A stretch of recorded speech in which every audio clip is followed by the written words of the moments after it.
परिचय। आमतौर पर आंकड़े तालिका के रूप में भी दिखाए जा सकते हैं। आंकड़ों का सचित्र प्रस्तुतिकरण आलेख कहलाता है। इस अध्याय में हम आयत चित्र और रेखा आलेख के बारे में पढ़ेंगे। आलेख को अच्छी तरह से समझाने के लिए समाचार चैनल और पत्रिकाएं आलेख का उपयोग करती हैं। आलेख से बड़ी आसानी से समझा जा सकता है। ये पाई चार्ट है जिसमें एक पत्रिका की दुनिया भर के विभिन्न देशों में बिक्री की तुलना की गई है। इस तरह हम देखते हैं कि आलेख हमारे जीवन में कितनी अहम भूमिका निभाते हैं।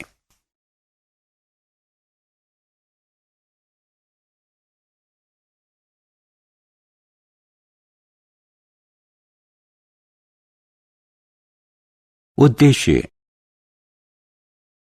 इस पाठ के अंत में आप निम्न करने में सक्षम हो जाएंगे: दंड आलेख खींचना, दिए गए आंकड़ों की पाई ग्राफ से प्रस्तुति करना, आयत चित्र खींचना, रेखा आलेख खींचना, आलेख पर बिंदु अंकित करना, आलेख की मदद से कुछ समप्रायोगिक समस्याओं को हल करना।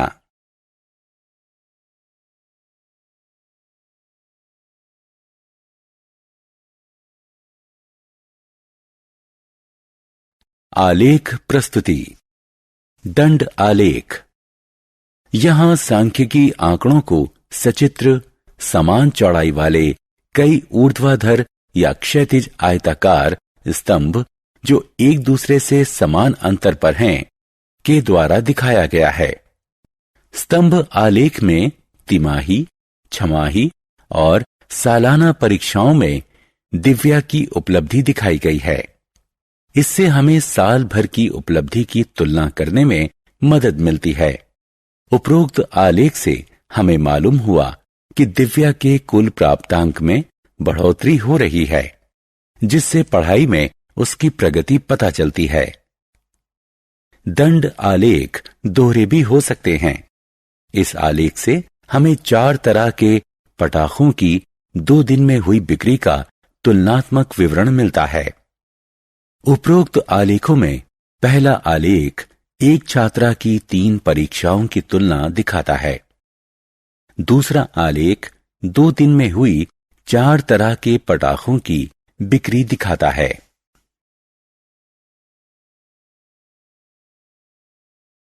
वृत्त आलेख या पाई ग्राफ। वृत्त आलेख का उपयोग किसी भी समूचे वृत्त के हिस्सों की तुलना के लिए किया जाता है। समूचा दिखाने वाला वृत्त वृत्त आलेख या पाई ग्राफ कहलाता है। 2008 के दिसंबर महीने में रामू ने अपना मासिक वेतन 7,200 रुपए विभिन्न वस्तुओं पर खर्च किया। आयत चित्र। आयत चित्र आवृत्ति वितरण की रेखा चित्रीय प्रस्तुति है, जिसे आयतों के रूप में दिखाया गया है, जिसमें आधार पर कक्षा अंतराल हैं और ऊंचाइयां आवृत्तियों के अनुपात में इस प्रकार दिखाई गई हैं कि किन्हीं 2 आयतों के बीच कोई दूरी नहीं है। नीचे दिखाई गई तालिका में एक प्रवेश परीक्षा में 100 छात्रों के प्राप्तांक बताए गए हैं।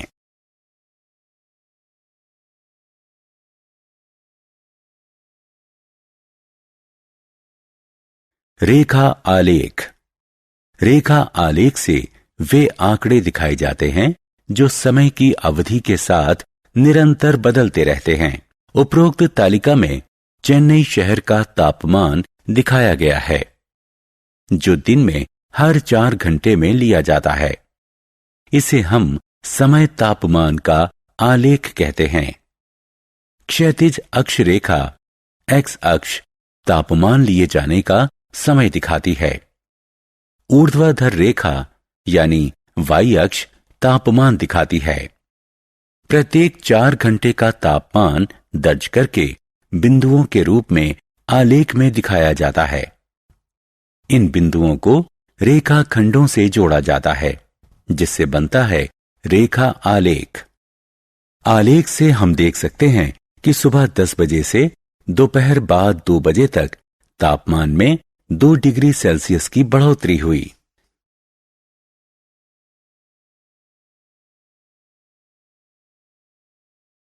उदाहरण, यह एक साइकिल सवार का स्थिति समय आलेख है। आलेख में उन पलों का समय दिखाया गया है जब साइकिल सवार ने अनदेखी होने पर अपनी गति बदल दी। आलेख देखकर हम उस एक पल में साइकिल सवार की स्थिति का पता लगा सकते हैं।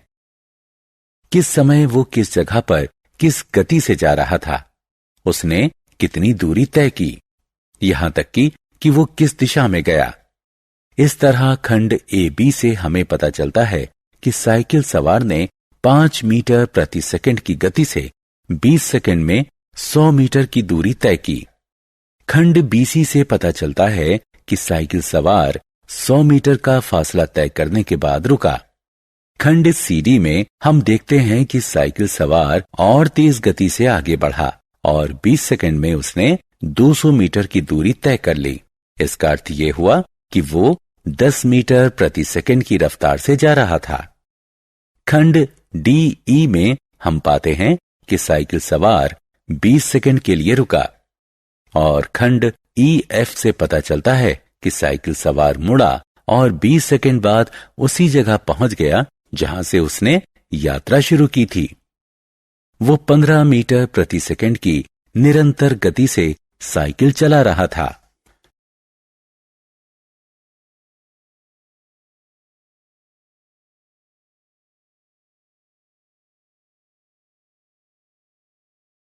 निर्देशांक। कक्षा में अपने स्थान का पता लगाइए। इसके लिए आपको 2 संख्याएं चाहिए, एक तो पंक्ति संख्या और दूसरी स्तंभ संख्या। उदाहरणार्थ 3, 2 यानी एक आलेख पर बाएं किनारे से 3 इकाइयां और नीचे के किनारे से 2 इकाइयों पर अंकित हैं। आलेख पर हम x और y अक्ष बनाते हैं और फिर आवश्यक बिंदु उस पर अंकित करते हैं। 3 कहलाएगा बिंदु का x निर्देशांक, 1, 2 है बिंदु का y निर्देशांक। हम कहेंगे बिंदु के निर्देशांक हैं 3, 2। हमेशा पहली संख्या x निर्देशांक को दर्शित करती है और दूसरी संख्या y निर्देशांक को।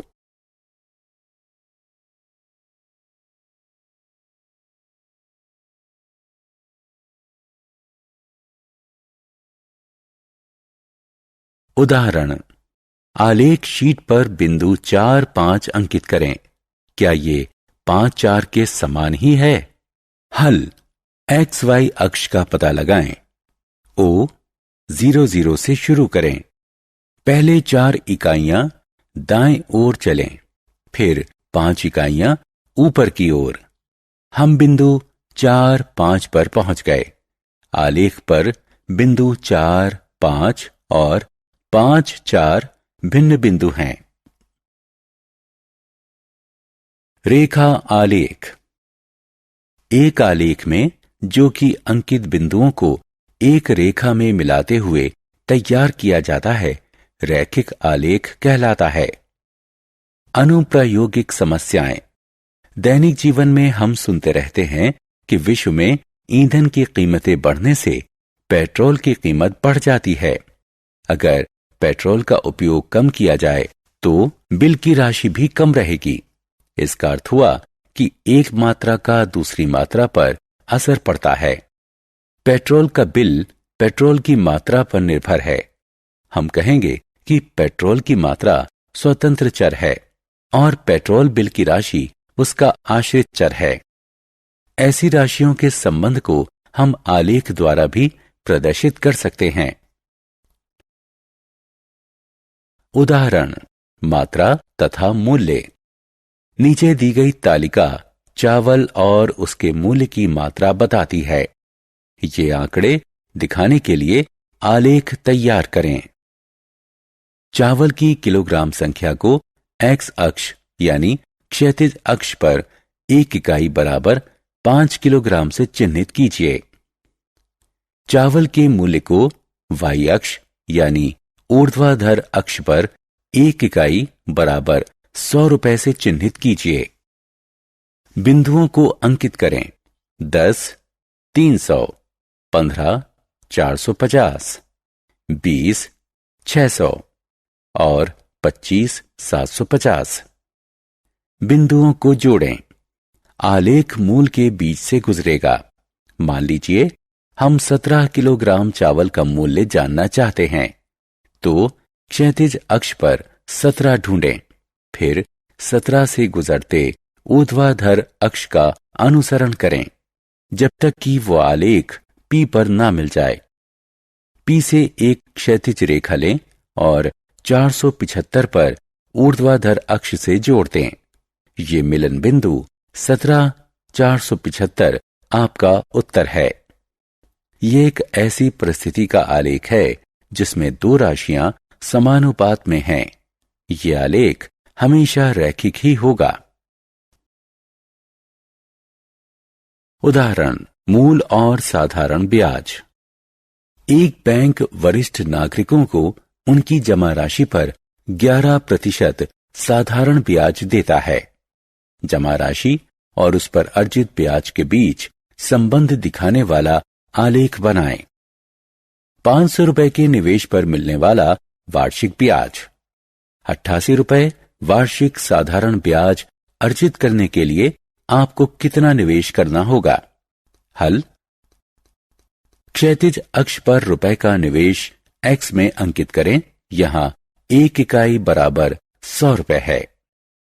ऊर्ध्वाधर अक्ष पर ब्याज के रुपए को y अंकित करें। यहां एक इकाई बराबर 10 रुपए है।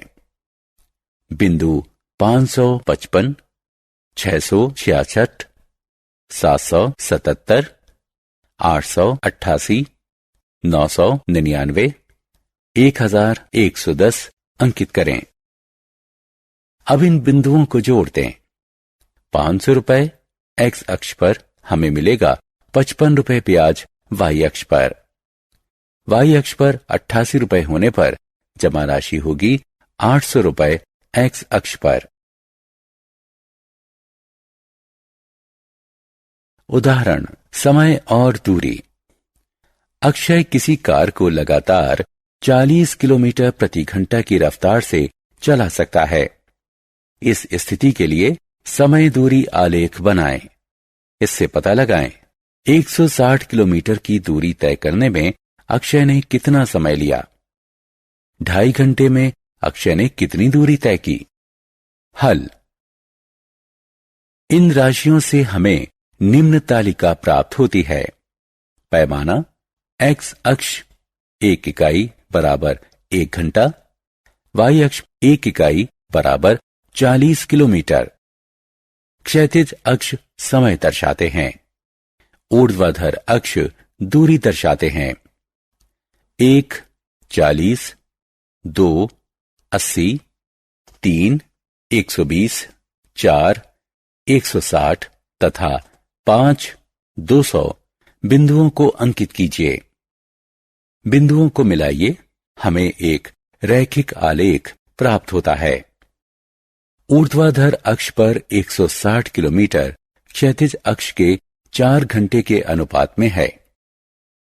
क्षैतिज अक्ष का 2.5 घंटा ऊर्ध्वाधर अक्ष के 100 किलोमीटर के अनुपात में है। इसलिए 160 किलोमीटर की दूरी अक्षय ने 4 घंटे में तय की और 2.5 घंटे में वो 100 किलोमीटर की दूरी तय कर सकेगा। सारांश। आइए हमने जो कुछ सीखा है उसे संक्षेप में दोहराएं। आंकड़ों की सचित्र प्रस्तुति आलेख कहलाती है। दंड आलेख का उपयोग श्रेणियों के बीच तुलना के लिए किया जाता है। किसी समूचे के हिस्सों की तुलना करने के लिए वृत्त आलेख पाई ग्राफ का उपयोग किया जाता है। आयत चित्र लगातार अंतराल वाले आंकड़ों के लिए दंड आलेख होता है। रेखा आलेख में वो आंकड़े दिखाए जाते हैं जो समय के साथ बदलते रहते हैं। अंकित बिंदुओं को मिलाने पर प्राप्त आलेख एक सरल रेखा होती है। आलेख पर एक बिंदु अंकित करने के लिए हमें x और y निर्देशांकों की जरूरत पड़ती है। हम रेखा आलेख के माध्यम से समानुपात दिखा सकते हैं।